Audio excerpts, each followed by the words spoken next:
Waalaikumsalam warahmatullahi wabarakatuh. Banget. Alhamdulillah, alhamdulillah rabbil alamin. Wassalatu wassalamu ala asyrofil anbiya'i wal mursalin sayyidina Muhammadin wa ala alihi wasallam. Perkenalkan, saya Kapita Karoma dari Neng Malah. Beliau ini dari kita damai diadakan di Neng. Terus beliau juga pengasih dan pengasih pondok Rahmatul ini. Oh, salah. Nah, sebelumnya kami minta maaf ya atas keterlambatannya. Sebenarnya harusnya jam 19.00 ya. Iya. Oh iya. Ya telat berapa menit tadi. Nah, di tema kali ini kita membahas tentang perempuan mandiri, percaya diri dan berdaya. Monggo langsung kita langsung ke Nemala untuk kasih waktu dan pembahasan ini. Monggo latar belakang apa-apa. Sebelumnya mau cek teman-teman apakah suaranya terdengar? Aman. Maksudnya di live Instagram apakah suaranya aman? Cek. Udah ada berapa nih Mbak yang ikut? 17. Teman-teman apakah suaranya aman? Boleh teman-teman yang menyaksikan secara live boleh dicek, boleh komentar di kolom chat apakah suara kamu terdengar dengan aman dan jelas? Kurang keras nih. Oh, ini kurang keras. Tak maju. Oh, Niko. Baik, bismillahirrahmanirrahim. Assalamualaikum warahmatullahi wabarakatuh. Waalaikumsalam warahmatullahi wabarakatuh. Selamat malam sedulur-sedulur, teman-teman dari KKN PPL di Baitul Ilmah yang hadir pada malam hari ini. Ada santri Rahmatul Umum juga. Terus juga kepada Mbak Moderator yang terutama terima kasih sudah memberi kesempatan pada malam hari ini, dan juga kepada Mas admin dari Tokoh Wanita juga terima kasih yang telah memberi kesempatan juga pada malam hari ini. Di sini kita bukan mulang atau bukan ngajar, atau karena kita temanya ngobrol nih. Jadi kita ngobrol santai, diskusi santai yang kalau sampaikan tidak sepenuhnya benar, boleh disanggah, dan mari kita berdiskusi dan saling ngobrol di sini. Pertama tema kita pada malam hari ini adalah perempuan mandiri, percaya diri dan juga berdaya. Menurutku mandiri ini adalah perempuan mandiri ini adalah hasil dari pola asuh. Pola asuh itu sangat-sangat berdampak pada perempuan khususnya. Kenapa pola mengawali dari pola asuh?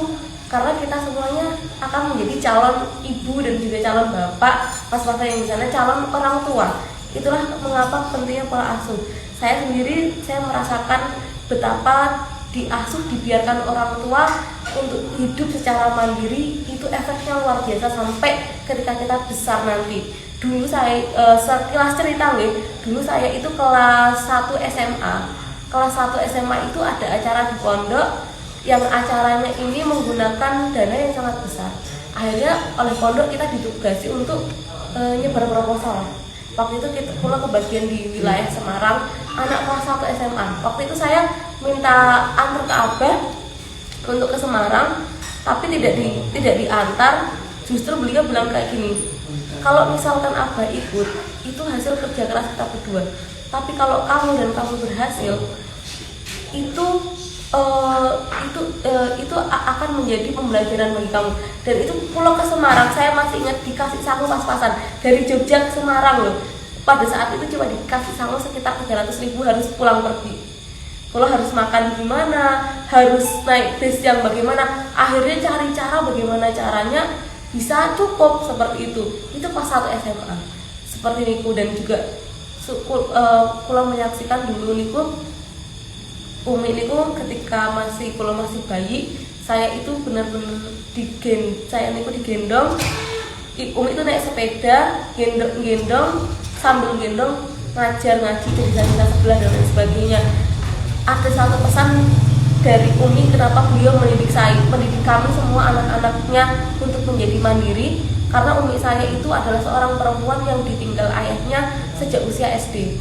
Dan ketika menikah dengan abah, umur pernikahan di 25 tahun, ditinggali 4 anak yang masih sekolah semuanya, ditinggali pondok yang masih merintis, abah dilalai juga pergi, dipanggil oleh Gusti Allah Subhanahu Wa Taala. Disitulah Umi memberikan kita pelajaran, Dok, meskipun kamu perempuan, kita tidak bisa menggantungkan usia selamanya kepada pernikahan atau kepada laki-laki manapun. Kalau kasus yang kamu terima seperti Umi, bagaimana? Kalau kamu tidak mandiri sejak saat ini, maka dari itu saya memetakan mandiri itu harus dibentuk seawal mungkin, di mana kita sadar bahwa dalam hidup ini kita memerlukan yang namanya kemandirian, atau memerlukan yang namanya keahlian, memerlukan yang namanya keterampilan hidup. Pasti teman-teman semuanya dari penonton live Tokoh Wanita atau teman-teman yang ada di sini yang sudah kuliah pasti sekarang ini sudah berada di titik-titik mulai merasa gimana caranya aku hidup tanpa biaya finansial dari orang tua. Nah, niku berarti harus dimulai dari sekarang, Jangan sampai menunggu adanya tragedi, adanya nasib, adanya takdir Allah yang tiba-tiba datang kepada kita dan kita belum siap. Jadi nih Bu, kalau saya dulu jujur saya tidak semandiri ini, tidak semandiri sekarang, tidak semua biaya apa-apa sendiri, tapi dulu memang kepentok takdir. Ya ini tadi ibu ditinggal, abah tuh pergi ketika pondok masih merintis, SMA masih merintis, adik-adik masih sekolah semuanya. Kita kepentok takdir yang tadinya bisa ya kirim gitu ya. Kalau zaman sekarang kan masih gitu ya, KKN PPL ke Bantul, Pak info transferan gitu ya, masih kayak gitu ya. Nah ini kalau sampai semester 1-2 itu masih seperti itu, sampai akhirnya semester 3 abah di Kapundut itu saya kepentok gimana caranya 1 tahun selanjutnya kulo harus bisa mandiri, adik-adik kulo nggak boleh putus untuk sekolah meskipun abah sudah tidak ada. Jadi ya udah dicari apapun itu, dan untungnya maka dari itu kita harus mencari keahlian itu dari sekarang. Kita bisanya apa, kita punya keahlian apa, itu dicari sekarang. Jangan sampai kepentok keadaan kita nggak siap. Tapi kalau kita siap, kita akan dengan berbesar hati, kita akan legowo menerima masalah, dan kita akan menjawab, oke, saya siap menghadapi pertarungan ini. Jangan sampai kepentok dulu. Maka dari itu perempuan itu jangan cuma ngikut keadaan. Keadaan apa? Perspektif di masyarakat niku enak kok uripe perempuan, wong wadon niku enak. Melu wong tua, engko nek wis gede ya bakalan dibiayai sama suami. Jangan sampai seperti niku. Karena kita tidak akan pernah tahu takdir dan bagaimana kondisi nantinya itu seperti itu. Tapi kita harus bangkit, kita harus mengenali jati diri kita, apa yang kita senangi, lalu diasah sampai bisa menjadi ladang rezeki. Bahkan dari sekarang itu juga bisa boleh diasah. Misalkan kita harus cari tahu dulu. Kita niki memulai mandiri itu dari proses mengenali apa yang kita senangi dan siapa diri kita. Orang itu kan kalau misalkan di ilmu sekarang dijelaskan ada yang introvert dan ada yang extrovert. Hobi-hobi dan cara mencari uang seorang introvert dan extrovert itu berbeda. Lurus kan? Nah, jenengan cari, kayaknya pulau niki introvert, pulau niki cocoknya menulis, pulau niki cocoknya berkarya di belakang layar, pulau niki jualan di belakang layar dan lain sebagainya. Itu harus dicari dari sekarang. Jangan sampai kita telat mencari jati diri, jangan sampai kita mencari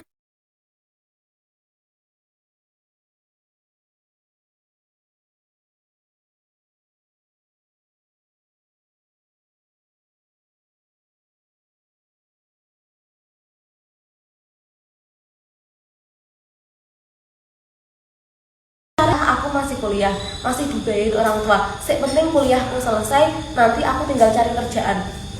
Seperti itu bisa jadi nanti kita telat. Seperti itu. Jadi sedini mungkin. Dan ketika kita sudah menemukan jati diri kita, misalkan kita introvert, oh saya niku nek mikir gampang, berbicara gampang, kula niku nek ngaji mudah menyampaikan atau apa dan lain sebagainya. Nah niku digali. Oh kula niku pinter berpuisi, kula pinter berorasi, kula pinter berdagang. Wah mulut saya niki mbak-mbak nggih, mulut saya ini bener-bener mulut marketing. Jualan apa aja bisa. Ini tuh diasah dan sekarang sampai jadi ladang rezeki suatu hari kan nggak ada yang tahu. Bisa belajar bahasa Inggris, bahasa asing dipelajari dari sekarang, kita nggak akan tahu loh kalau suatu hari bahasa Arab jadi bahasa internasional. Terus kita yang udah bisa, wah bersyukur. Orang-orang cari rezeki, kita juga punya slot, ya nggak? Ngeten niku. Jadi niku tadi harus benar-benar diasah dan jangan pernah malu. Semua orang yang expert, semua orang yang mampu itu berawal dari pemula. Tapi tidak ada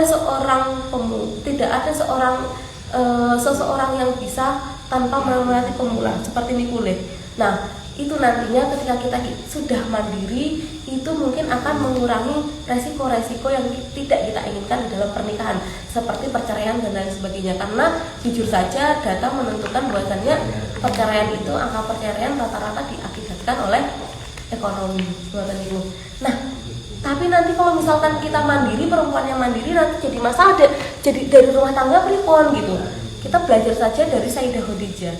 Saya rasa dari kisah-kisah beliau yang sudah kita tahu, kita yakin bahwasannya Sayyidah Khadijah itu bukan orang yang perempuan yang malas-malasan, gah-geh, bukan perempuan yang tidak ada nyali dan lain sebagainya, tidak. Beliau seorang pemberani sampai bisa menjadi pedagang saudagar sukses di Arab, di Mekah sana. Terus kita juga kemarin sempat ngobrol sama Mbak Latifah.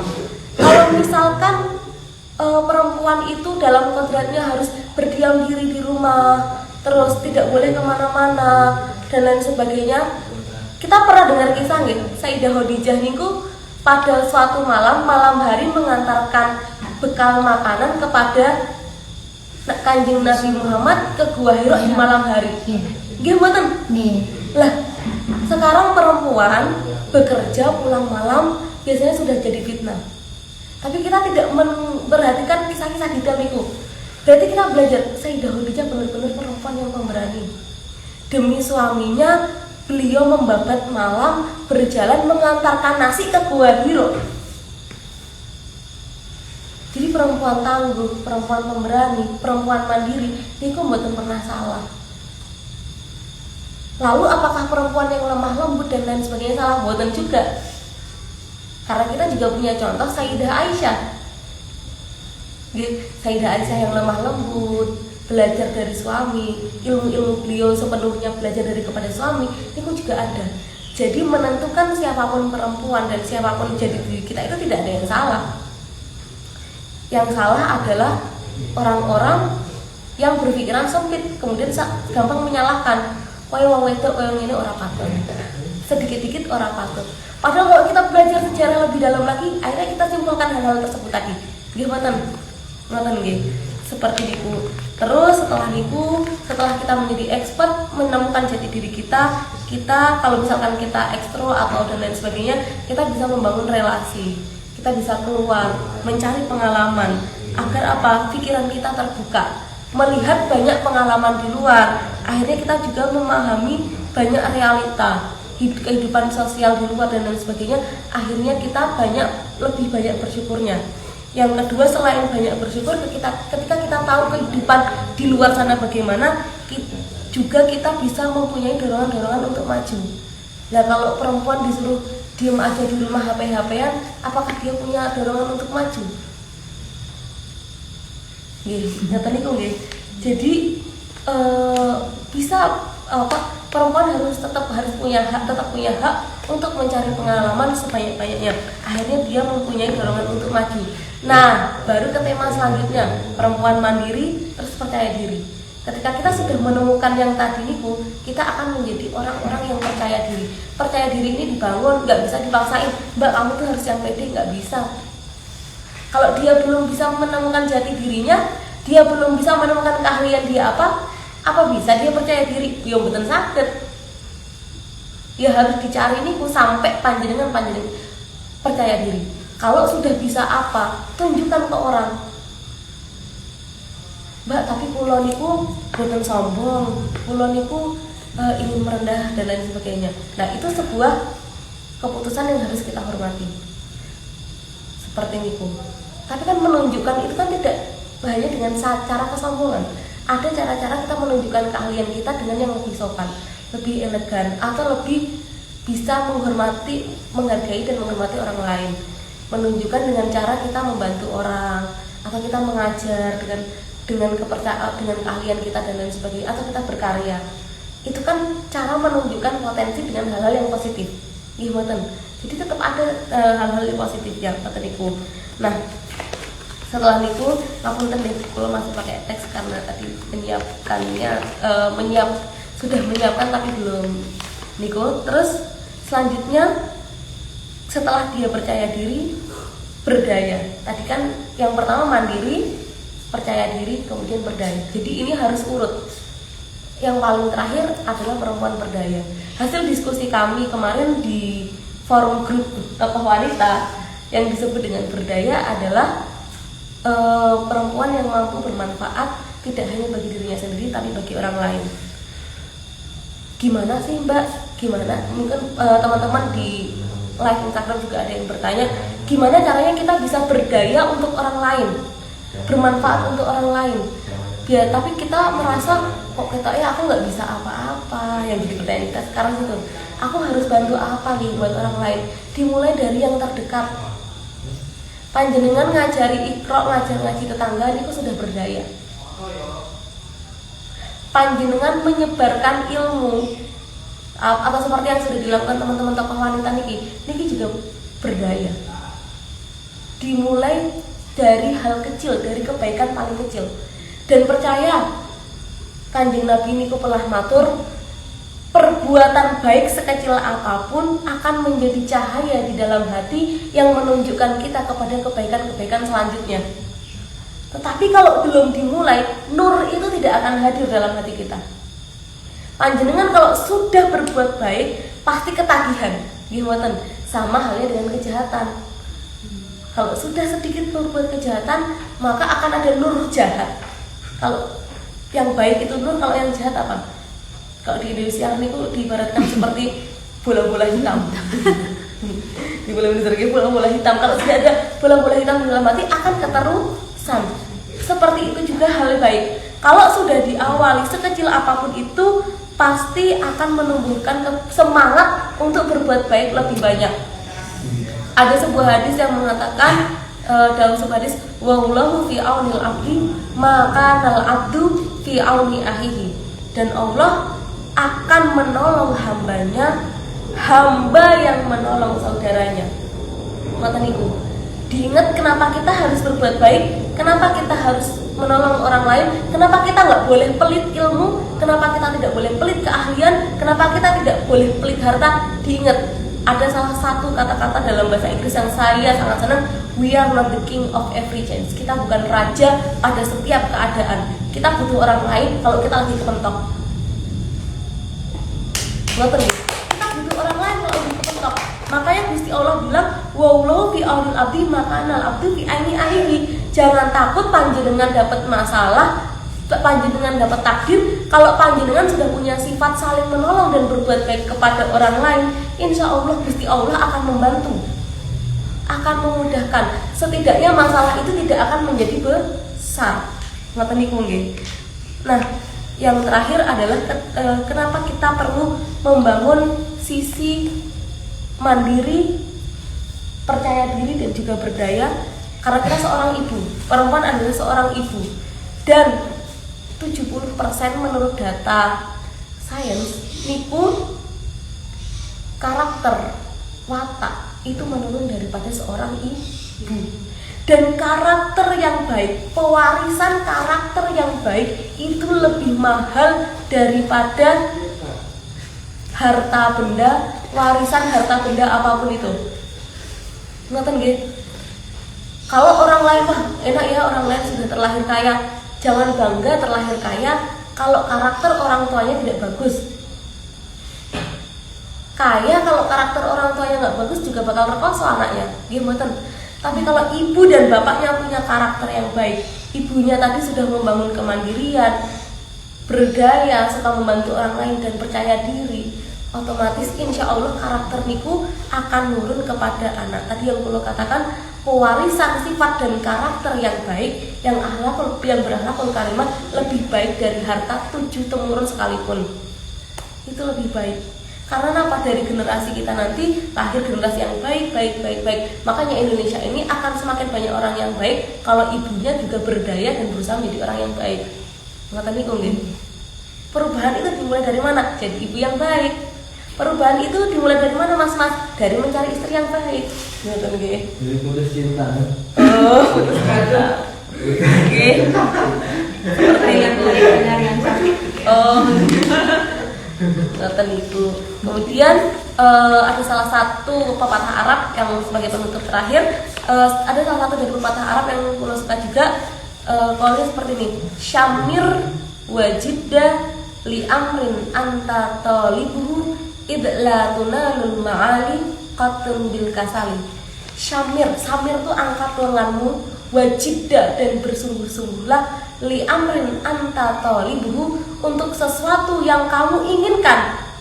Fa'idla tunalul ma'ali, maka sesungguhnya seseorang tidak akan mendapatkan kemuliaan apapun qatun bil kasali, dengan kemalasan. Kita tidak punya privilege, misalkan kita tidak terlahir kaya, kita tidak punya nasab yang baik dan lain sebagainya, akan yang bernasab baik, yang kaya raya akan kalah dengan orang yang rajin, orang yang bersungguh-sungguh, beneran niku akan kalah.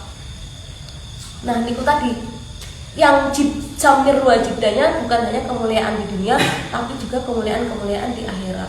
Niku tadi sekedar tips dari kula bagaimana kita membangun diri menjadi orang yang mandiri, percaya diri, kemudian berdaya. Jadi intinya jangan malasan, harus belajar.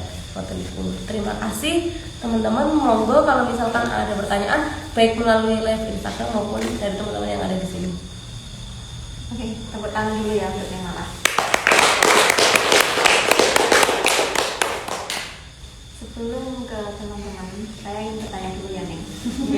Ya. Mungkin ini sih, lebih ke benar tadi kan ini kan dari tokoh perempuan tuh menganalogikan sebagai Aisyah ya. Nah, sementara data yang saya terima ya, yang sedikit saya tahu itu banyak perempuan itu yang tenggelam dalam kasus sejarah ya, entah dari bidang apapun gitu. Nah, terus menurut jenengan sendiri, adakah selain Khadijah ya, dari tempo ke tempo, dari masa ke masa, itu adakah tokoh perempuan yang mungkin entah menjadi idola jenengan atau untuk menjadi inspirasi untuk kita semua makanya. Terus ini satu dulu atau langsung aja? Satu dulu aja. Okay. Selain Sayyidah Khadijah dan Aisyah, salah satu idola saya adalah Asia istri Fir'aun. Ketika perempuan cantik, soleha, tapi dapat suami yang dilalahin kayak Fir'aun. Terus apa yang harus lo gimana mas? Saya merasa diberlakukan. Tenang. Kan yang penting tidak mengaku Tuhan. Selama tidak mengaku Tuhan mungkin kita bukan Fir'aun lah ini. Nah terus di situ saya juga selama ini merenungi diri nggih. Saya belajar sejarah wanita itu juga untuk mempersiapkan diri bagaimana Gusti Allah akan memberikan kalau jodoh suatu hari nanti. Apakah beliau ini adalah pahala atau ujian, kan kita nggak pernah tahu. Kita berusaha baik ya, berusaha berbuat baik dan lain sebagainya. Atau apakah saya yang jadi ujian bagi suami saya dan lain sebagainya. Maka itu kan. Terus jadi saya mempelajari beberapa kisah yang membuat saya, kayaknya kalau suami saya kayak gini, saya harus kayak gini. Sering pulang kayak gitu. Tapi itu kita belajarnya dari sejarah gitu. Dari Asia itu yang saya kutip adalah Inna Asia, Inna imra'ata Fir'aun la yatakhallaqu bi akhlaqi Fir'aun, Inna imra'ata Fir'aun la yata'abbadu bi ilahi Fir'aun. Sesungguhnya perempuannya Fir'aun tidak berakhlak seperti akhlaknya Fir'aun, dan beliau tidak beribadah kepada Fir'aun. Itu salah satu kutipan yang saya benar-benar kagumi. Karena apa? Hidup berdampingan berdua sebagai suami istri, tapi sama sekali beliau tidak berubah, tetap beribadah, tetap menyembah Allah, tidak berakhlak seperti Fir'aun. Inna imro'ata Fir'aun la yatakallamu bi akhlaki Fir'aun. Perempuannya Fir'aun tidak berakhlak seperti akhlaknya Fir'aun. Berarti ketika saya suatu hari mendapatkan yang seperti ini, berarti saya harus tetap teguh kepada pendirian saya, mencari jalan kebenaran itu sendiri. Kalau misalkan Gusti Allah dilalai memberi yang seperti itu dengan tetap mempertahankan pernikahan di waktu itu, tapi kan itu pilihan gitu. Pada saat itu Asiyah bahkan hampir disiksa, dibunuh, tetap menyembah kepada Gusti Allah. Berarti di situ Gusti Allah nomor satu. Ridho suami memang ridho Allah. Tapi kalau kejadiannya seperti Fir'aun, sepertinya tetap pula akan mencari ridhonya Allah. Jadi karena kita nggak tahu masalah-masalah yang ada di masa depan, tapi sejarah itu sering kok Mbak, sejarah itu sering mengajarkan kita bagaimana kita harus mengatur pola kehidupan di masa depan. Jadi menawi belajar sejarah didalemin lagi.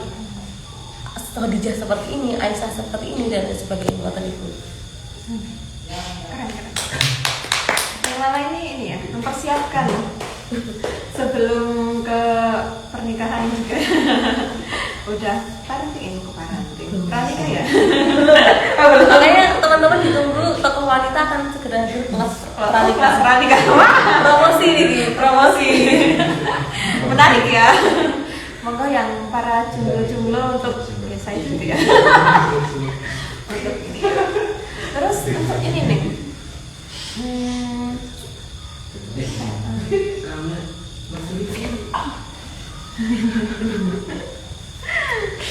Nah, dari secara psikologi nih, Ceng. Ya, Ada psikologi nih, ilmu. ada. Ya enggak sih.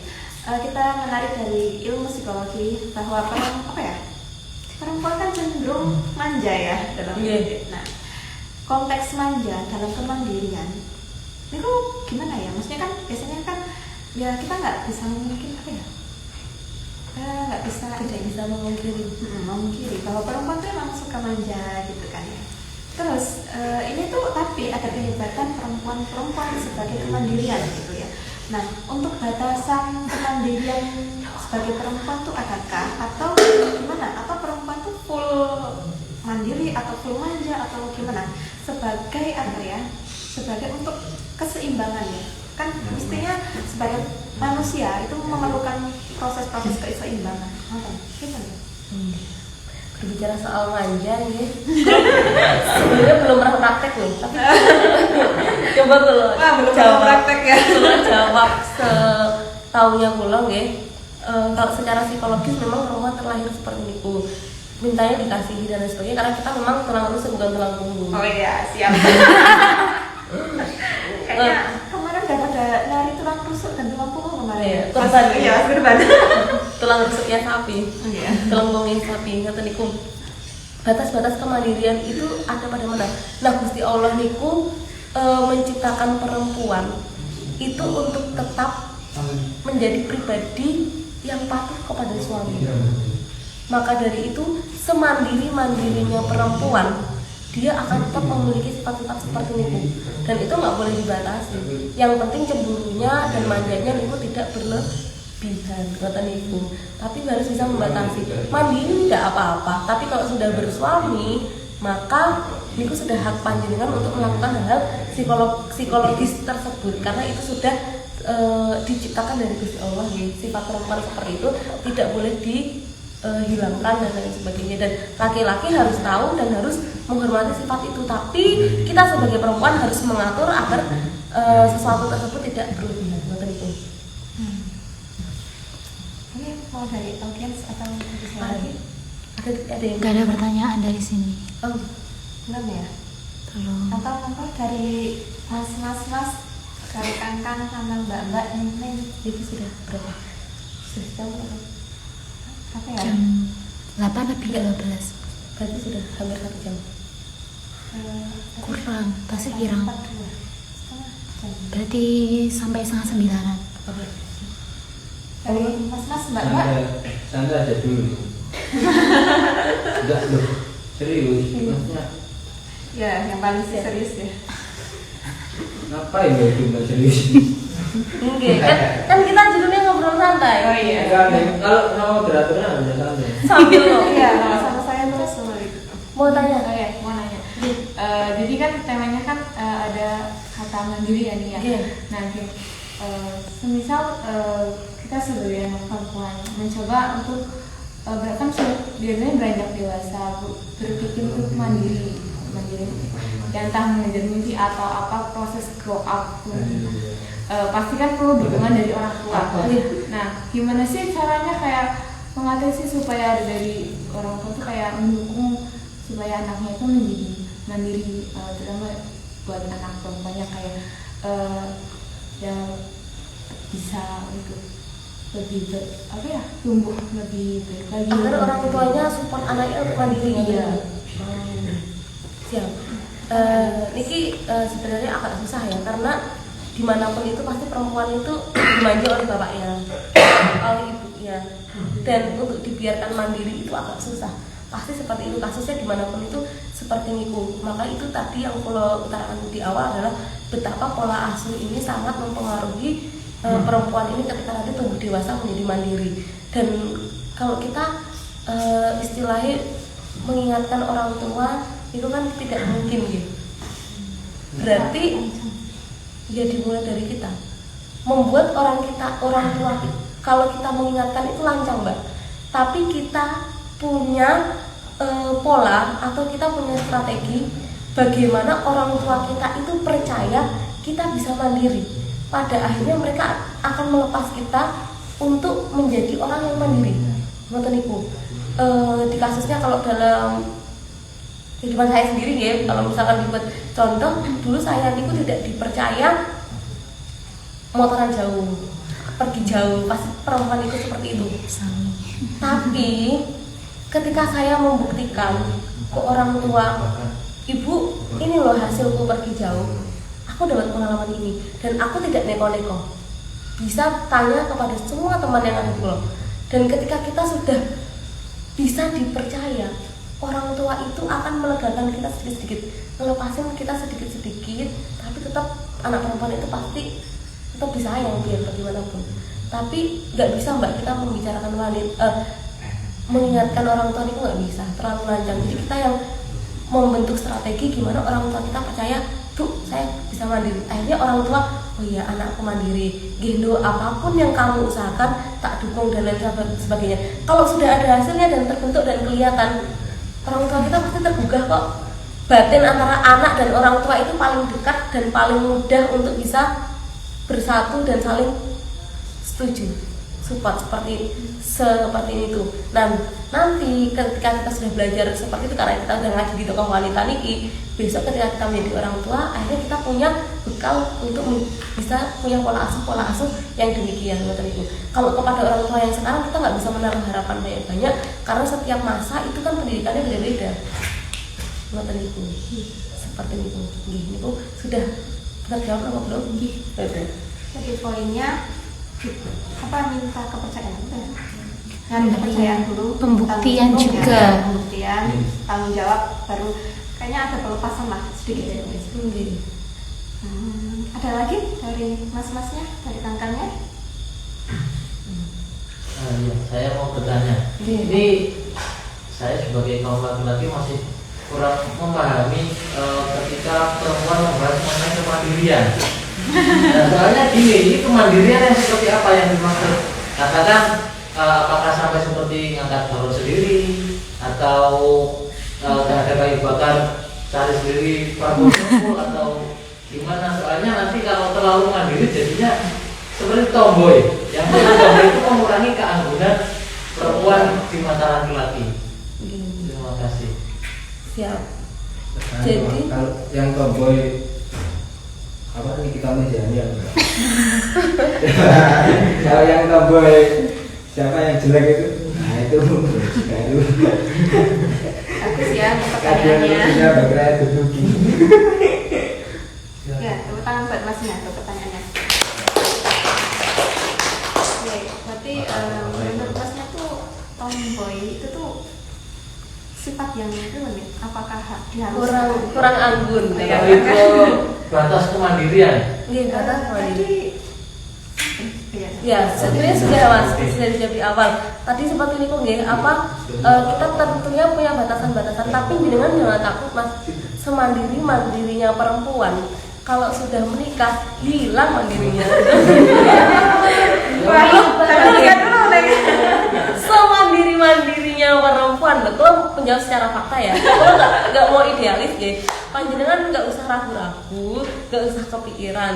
Perempuan meskipun dia terlalu mengejar mimpinya, dia ingin hidup mandiri secara finansial, kalau sudah bertemu laki-laki yang dipuja dan lain sebagainya, dia akan dengan sendirinya akan mandirinya itu hilang sedikit lebih sedikit dan membutuhkan seorang laki-laki. Cuman memang mas, kita tidak bisa menyalahkan di luar sana kalau kita bertemu dengan orang-orang yang lebih luas lagi.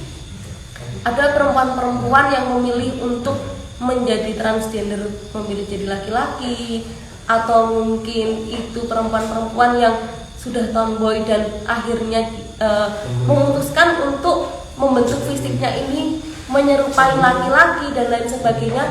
Niku kita kalau dari studi kasus yang sudah kulo pelajari adalah di mana mereka memang berada dalam kehidupan yang keras, atau mereka itu dari kecil mendapatkan pola asuh yang keras.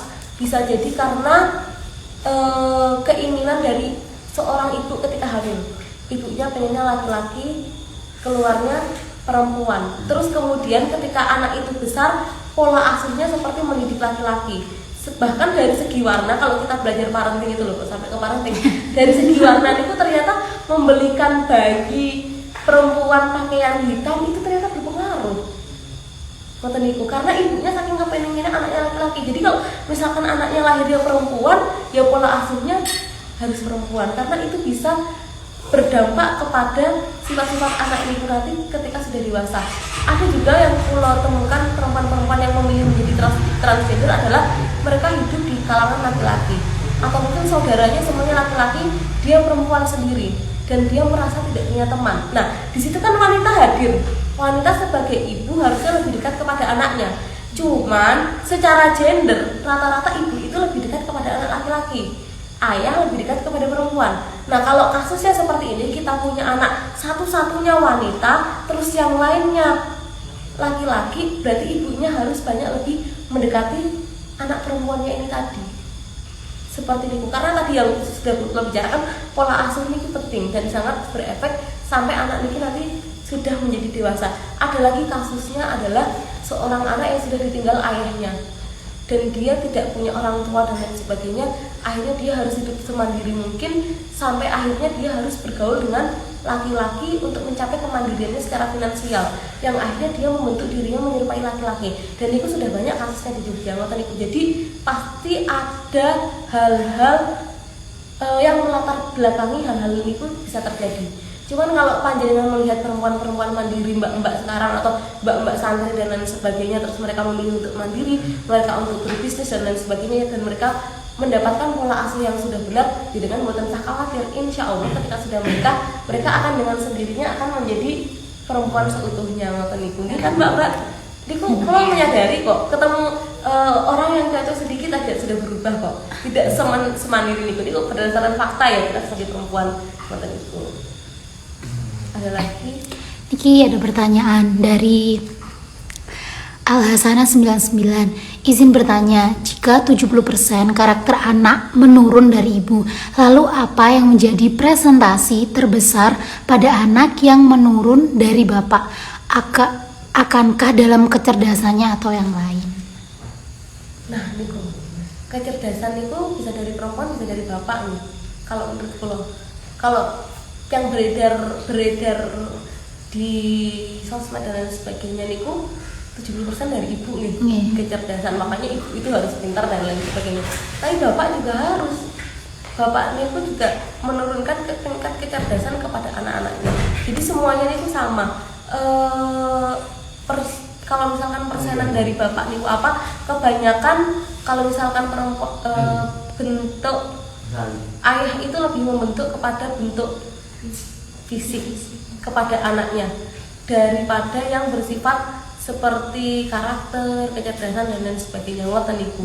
Jadi mbak mencari suami yang ganteng itu nggak salah. Nggak, boten. Iku guyon mawon ya, guyon. Boten. Boten. Sadar Boten. diri, sadar posisi. Jadi, tapi tetap yang kula rasakan adalah bapak niku adalah teladan paling baik bagi seorang anak. Ibu niku tidak terlalu terlihat anak itu tidak terlalu banyak perempuan, apalagi khususnya perempuan meneladani ibu itu tidak terlalu banyak. Pasti itu kayak napa nggih? Ibu niku dilihat sebagai orang yang memberi makan, orang yang mengasihi, orang yang melindungi dan lain sebagainya. Tapi kalau bapak niku teladan paling besar turun kepada anaknya. Ketika bapaknya rajin, bapaknya kerja keras, bapaknya apa lagi pinter, bapaknya baik dan lain sebagainya, itu bisa dicontoh saat anaknya niku hidup bersama bapaknya. Jadi jangan salah. Jadi mungkin 100% teladan itu dari bapak. Ngoten niku teladan kehidupan dan lain sebagainya. Ngoten niku Mbak. Niki wonten lanjutannya. Agar dapat menjadi acuan kita para wanita, selain berusaha menjadi ibu yang baik, juga dapat membantu dalam memilih kriteria seorang suami, bapak untuk para anak. Mohon penjelasannya nih, matur nuwun. Kriteria untuk memilih calon suami. Iya. Waduh. Sebagai orang yang belum mendapatkan jodoh, Ya, saya harus mendengarkan Niki Neng. saya juga gimana? Sebagai orang yang belum mendapatkan jodoh, saya juga bingung kriterianya gimana nih. Mungkin kalau pulau yang terpenting adalah perilaku dan sifatnya. Masya Allah. Masalah fisik itu bisa diubah. Langsung Sudah ada gini semua nih. Kalau karena laki-laki itu kalau sudah akhlaknya baik, penyayang, niku pasti akan menjadi ganteng seganteng-gantengnya. Masya Allah. Kalau baik, penyayang, dompetnya tebal. Ya karena perlu akan mudah jatuh cinta sama akhlaknya ya, karakternya dari cowok itu. Jadi perempuan itu nyaman dengan perilaku, Mbak. Jadi utamakan perilaku, bagaimana seorang laki-laki itu memperlakukan kita daripada bagaimana dia berargumen, atau daripada laki-laki ini pintar, kaya, tampan dan lain sebagainya, lebih kepada perilaku. Ketika dengan perilakunya panjenengan nyaman, insya Allah dengan semua yang dimiliki oleh laki-laki ini pun dengan nyaman. Jadi pastikan itu dulu. Kalau misalkan laki-lakinya pelit atau misalkan kasar dan lain sebagainya, itu harus menjadi poin utama kenapa panjenengan harus sedikit-sedikit menolak ngoten niku. Jadi dari perilakunya dulu. Seperti itu. Para imam-imam, calon imam ya. Rumah masalah. Imam. Ada lagi dari lab? Sampun. Oke, momen. Jangan sang-sang ya Mas belum. Enggak, ini sih. Jadi saya mau tanya, ini kan soal transgender apa sih? Transgender. Bukan. Yang Kemandirian. bukan Mas, yang kesetaraan wanita itu apa namanya? Equality. Yang wanita Emansipasi. kesetaraan gender. Kesetaraan gender. Kesetaraan gender. Nah, saya tuh mau tanya perspektifnya yang malah soal ayat Tuhan di An-Nisa kalau nggak salah ayat 34. Jadi ada ayat yang bunyinya Ar-rijal qawwamuna 'alan nisa bima faddalallahu ala ba'duhum ala ba'di wa bima anfaqu min amwalihim, gitu kan nggak salah. Nah ini kalau perspektif jenengan itu kesetaraan seorang perempuan sama laki-laki itu dalam hal apa sih gitu. Soalnya kan sekarang itu saya banyak menjumpai teman-teman saya di kampus atau di mana itu, saya itu ya kadang mau ilfil kok juga. Ya Gimana? memang mereka kan punya sendiri-sendiri dan mereka kadang lah terus apa salahnya, maksudnya lek wedok rokokan misalnya atau lek wedok mekangkang dan lain sebagainya. Nah itu jenengan bagaimana perspektif jenengan menadaburi apa itu ayat An-Nisa 34 tadi, karena saya itu suka dengan apa jenengan dulu kan beberapa kali ngobrol dengan Kiai Muzamil itu dan saya nyambung gitu. Dan saya mau mendengarkan bagaimana jenengan mentadaburi itu, karena ya itu tadi sebagai apa watarwihan lil muta'alliqina bihadzal nuril mubin gitu. Itu Neng, terima kasih. Ya. Jadi saya mau tanya tentang itu aja. Oke, sebelumnya saya minta maaf kalau misalkan tidak sesempurna Abah nih. Oke. Karena dulu memang basicnya Abah kan dulu Iya. kitab dan Kitab. tafsir, fikih dan lain sebagainya dibahas Betul Neng, betul. kurang karena basicnya tidak terlalu kitab nih, nggak begitu. Jadi kita dari perspektif Kura sendiri ya. Kalau menurut Kura, Al-Quran itu menempatkan ar-rijalu qawwamuna 'alan nisa, itu sudah benar. Laki-laki di atas segalanya dari perempuan itu sudah benar.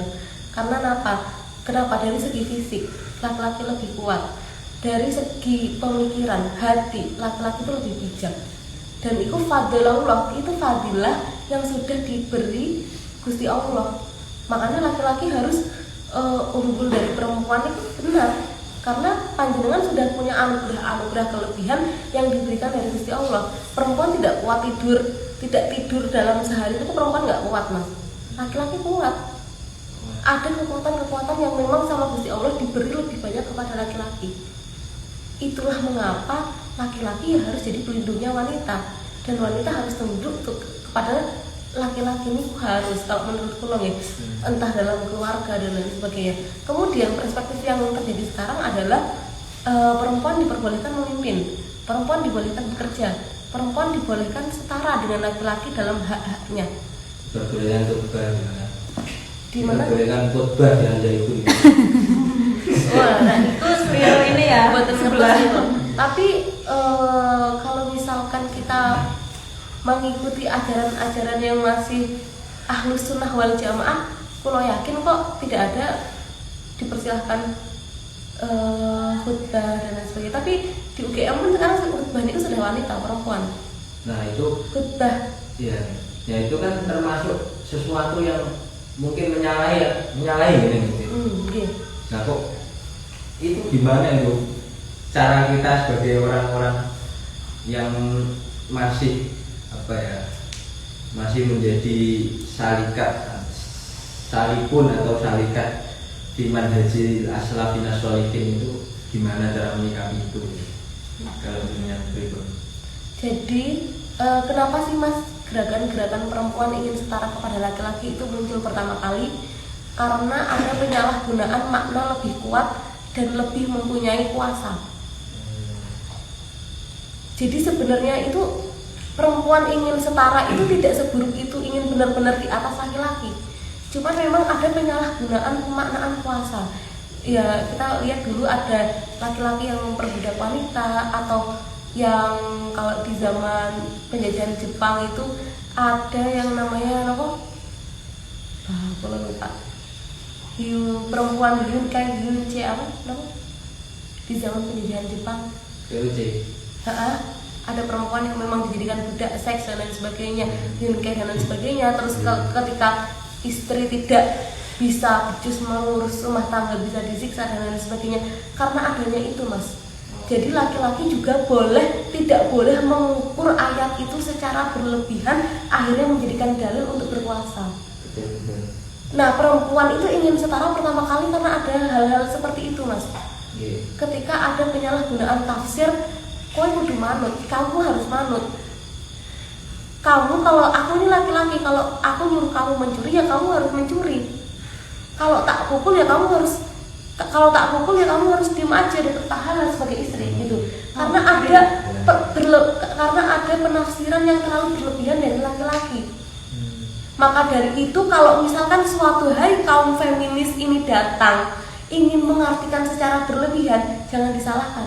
Karena sebelumnya ada pensalah-artian, salah tafsir secara lebih dahulu, ngoten niku. Tetapi kita sebagai orang yang ahlu sunnah wal jamaah nih, kita harus tahu batasan-batasan itu.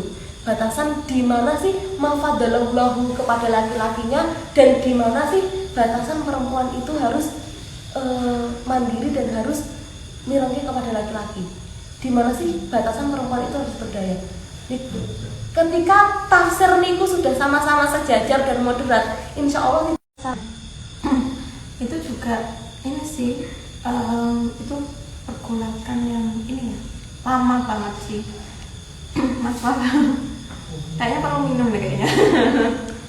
Maaf nih sponsor.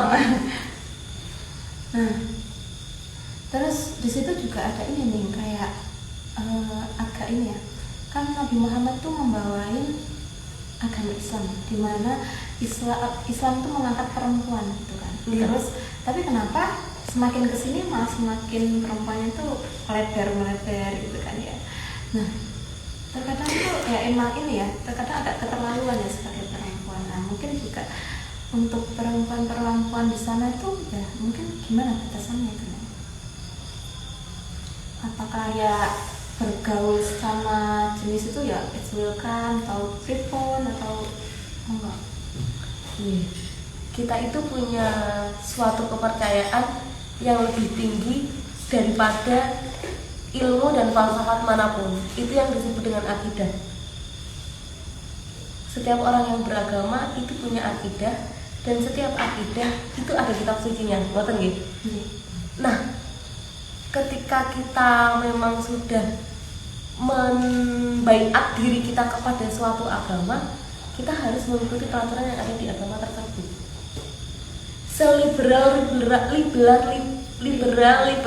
Liberal apapun pemikiran kita, ngapunten sudah malam, seliberal apapun pikiran kita, kita harus punya akidah di dalam hati yang harus lebih tinggi. Seperti niku, maka ada salah satu quotes sekolah yang pernah masuk di tokoh wanita niku, perempuan tidak apa-apa berdaya, yang penting tahu batasannya. Ngoten niku. Batasannya itu diketahui dari mana? Dari agama yang sudah kita baiat dalam diri kita. Tapi sekarang permasalahannya adalah muncul beberapa kepercayaan-kepercayaan seperti yang namanya ateisme dan juga agnostik, yang mereka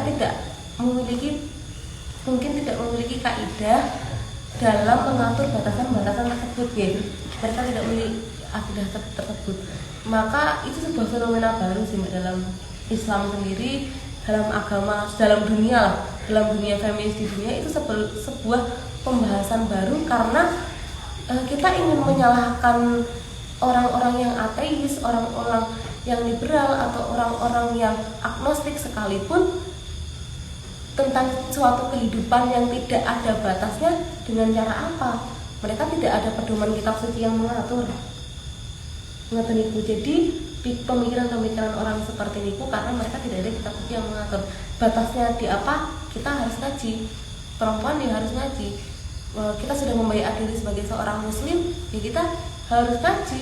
Batasan-batasan kita di mana kita bergerak dan sebagainya, kita bercengkrama atau bergaul dengan laki-laki, ya kita dapat ketika ngaji. Bagaimana kita berpakaian, bagaimana kita menanggapi seorang laki-laki, bagaimana kita bertemu lawan jenis dan lain sebagainya, kita ada ngaji. Begitupun di agama-agama yang lain, yang ada Kristen, Katolik dan lain sebagainya, mereka juga mendapatkan seperti itu kok. Mereka ada kitab-kitab suci yang ada kaidah-kaidah mengatur batasan tersebut, kata dari pulau. Jadi ada hanya suatu landasan. Iya, ada landasannya pasti yang harus dimiliki setiap orang yang sudah berbaiat kepada agama manapun. Kata itu. Semakin malam, semakin malam semakin ngeri ya topiknya. kita masih beradar-beradar gitu ya. Ya, topik kita masih perempuan mandiri, percaya diri dan berdaya. Boleh ya, Neng, nambah gitu. Dia ngomong. Untuk topik percaya diri sebagai perempuan, dan mungkin juga banyak teman-teman saya juga perempuan, pastinya ya tinggal di lingkungan perempuan tuh ada curhatan-curhatan. dimana para perempuan tuh sering terjadinya tuh kayak sifat insecure gitu ya, insecure. Nah, terus terkadang tuh sesama perempuan tuh juga mungkin entah karena belum merdeka terhadap dirinya dia sendiri, atau emang entah itu tuh sifatnya perempuan sebagai yang selalu insecure ya. Ya, mungkin untuk tips-tips untuk para perempuan yang di sini maupun tokoh wanita atau nanti yang mas-masnya, kang-kangnya itu kalau punya doi atau punya gebetan atau punya istri nantinya itu bisa lebih tahu gimana. Soalnya dari yang saya ketahui itu sifat perempuan tuh cenderung banyak yang insecure. Untuk tipsnya, Tips untuk orang yang insecure adalah menemukan jati diri yang unik yang sudah Allah anugerahkan pada diri kita sendiri. Ketika kamu sudah menemukan, misalkan mbaknya, aku tuh ahli loh dalam aksara kawi yang tidak semua perempuan bisa. Misalkan Mbak Latifah ya, aku tuh ahli loh dalam aksara kawi, aksara Jawa dan lain sebagainya yang tidak semua perempuan itu bisa. Misalkan mbaknya lagi, aku tuh bisa loh menciptakan karya yang bisa dihargai dan tidak semua orang tuh bisa. Kita tidak boleh mengeneralkan kesempurnaan itu hanya yang ada atau kita temukan di dalam media. Oh, perempuan yang bisa dihargai itu perempuan yang cantik, perempuan yang putih, perempuan yang apalagi kalau di media itu yang pintar dan lain sebagainya. Itu tidak bisa digeneralkan seperti itu. Tapi ketika kita sudah menemukan jati diri kita, kita akan pede kok. Dan apalagi kalau hal tersebut kita tingkatkan sampai kita jadi expert tadi, kita akan pede kok dengan apa yang kita punya. Kita Indonesia contohnya, akhir-akhir ini kita ada tokoh dari Bantul ya, tokoh wanita juga loh, perempuan yang naik, beliau qadarullah tidak Allah berikan penglihatan seperti kita sempurna. Mbak Putri Aryani yang bisa maju ke American Got Talent, beliau itu mengalahkan 3 hal loh. Pertama, perempuan berhijab. Kedua, disabilitas. Berhijab terus ke perempuan. Itu tiga tantangan loh. Perempuan sebagai disabilitas, kemudian apa tadi Mbak? Perempuan disabilitas dan juga berhijab. Masuk ke Amerika itu 3 tantangan loh. Di tengah artis-artis, di tengah orang-orang Amerika yang suaranya tinggi, body goals, cantik, tinggi dan lain sebagainya. Tapi dia malah bisa masuk. Itu karena apa? Dia berhasil menemukan keunikan pada dirinya sendiri di tengah ketidakmampuan kita. Gusti Allah itu pasti menciptakan anugerah keunikan yang ada pada diri kita sendiri. Laki-laki ada yang jago desain, laki-laki ada yang pintar makaryo, laki-laki ada yang misalkan kalau di laki-laki ada yang kreatif, bisa bikin segala sesuatu. Perempuan juga seperti itu kan, bisa kita dengan kerajinan tangan dan lain sebagainya yang tidak semua orang bisa loh. Kerajinan tangan kalau orang bisa itu tidak semua bisa. Gambar itu nggak semua orang bisa loh. Itu keunikan. Jadi kita harus nyari itu sampai akhirnya setelah kita sudah mencari, ya kita asah. Nggak usah lihat bakat orang lain. Nggak usah lihat bakat orang lain dulu. Kita cari itu sampai kita expert. Akhirnya kita percaya diri dengan apa yang kita punya. Akhirnya ketika kita melihat orang lain, kita bisa beranggapan itu anugerahnya Allah untuk dia itu cantik. Tapi dia belum tentu bisa gambar kayak aku, misalkan kayak gitu. Itu anugerahnya Allah ke dia tinggi. Tapi belum tentu dia kayak aku yang mungkin bisa jalin pohon. Jadi kita tidak membandingkan, tapi kita bisa mentafakuri anugerah Allah pada setiap masing-masing perempuan. Seperti itu dari dulu. Mungkin kurang pas jawabannya bisa disampaikan. Tapi kalau untuk yang insecure akut, kadang kan kalau ada kritikan sedikit itu kan sudah mendalam lagi. Itu kalau dari perspektif jenengan sendiri untuk berani dan pede itu bagaimana? Panjenengan harus punya teman-teman yang mendukung, support system. Support system itu penting dari lingkungan pertemanan. Pasti ada kok, Gusti Allah itu tidak mentakdirkan semua orang jahat sama kita. Pasti ada orang yang baik, ya enggak? Ya Allah Neng, gitu Mbak, saya itu tidak ada support system, keluarga orang hukum, konco menjauhi aku. Gak mungkin. Gusti Allah itu sudah menakdirkan setiap orang itu berpasang-pasangan dan pasti ada support systemnya masing-masing. Dicari nih support systemnya. Ada sahabat jenengan yang sama jenengan yang berkacamata itu paling akrab dan paling tahu jenengan dan paling mendukung. Besti ya. Dan paling mendukung. Dia yang pak omongan dia yang panjenengan dengarkan, bukan orang lain yang benci pada jenengan. Gak mungkin Gusti Allah itu ciptain semua orang itu jahat ke kita. Ngoten niku. Nggih, omongan dia yang kita dengarkan. Semua orang tidak mendukung, teman-teman kita tidak bagus, nggak ada yang mendukung pula, semuanya meremehkan. Ada orang tua yang harus kita dengarkan, omongan orang tua kita. Seperti itu. Jadi punya skill ahli tutup telinga itu penting. Ya, sekarang tutup telinga semua ya. Padahal hal yang tidak penting dan menyakitkan itu penting. Agar kita bisa berjalan terus seperti itu. Tapi di sisi lain kita harus juga membuka. Makanya kenapa sih Mas jari-jari kita ini nggak rapat? Coba, meskipun kita tutup seperti ini, tetap ada bolongannya. Kenapa? Ketika kita tutup telinga harus tetap didengerin dikit-dikit untuk evaluasi. Ngoten nggih?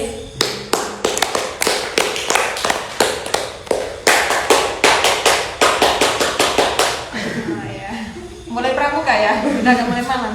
Lu mau berantemnya yo, neng malah dari tadi tuh. Maklum lah, kan mau nikah ya. Kita nggak benar moderator.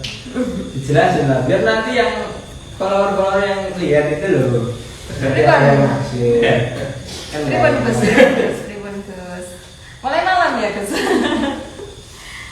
Nah.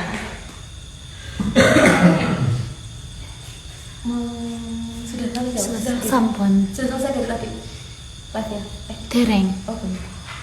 Tapi udah nggak ada orang dulu. Masih ada 15, tapi sampun 1 jam. Oke, sama. Mau kalau gitu ya? Oke, statement dari Mbak Moderator. Ini mau ada pertanyaan lagi? Sudah cukup. Sebenarnya sudah cukup ya. Cukup menarik. Ini menarik sekali ya dari Neng Mala ini. Dari tadi kata-katanya tuh menyentuh banget sampai wah keren banget ya kan. Ya dari kula tuh lebih ke menyimpulkan gini. Perempuan tuh ya memang harus mandiri melalui keproduktivitasan perempuan dan dia gali melalui keunikannya. Terus ya dia bangun melalui kepercayaan diri. Nah dari mana kepercayaan diri itu emang sesuatu yang dilandasi dari apa ya, pencarian jati diri. Nah ketika pencarian jati diri dia udah merdeka, dia udah nyari di mana-mana, dia udah menemukan klik gitu. Nah ketika dia udah mampu pada dirinya dia sendiri, maka akan berdaya. Yaitu ya habung nanas. Nah kan itu. Jadi sekian saking kula wonten kelepatane. Iya betul. Wonten lebihane mohon dikembalikan. Betul. Sampun dong. Sampai ketemu di ngobrol santai tokoh wanita selanjutnya. Iya.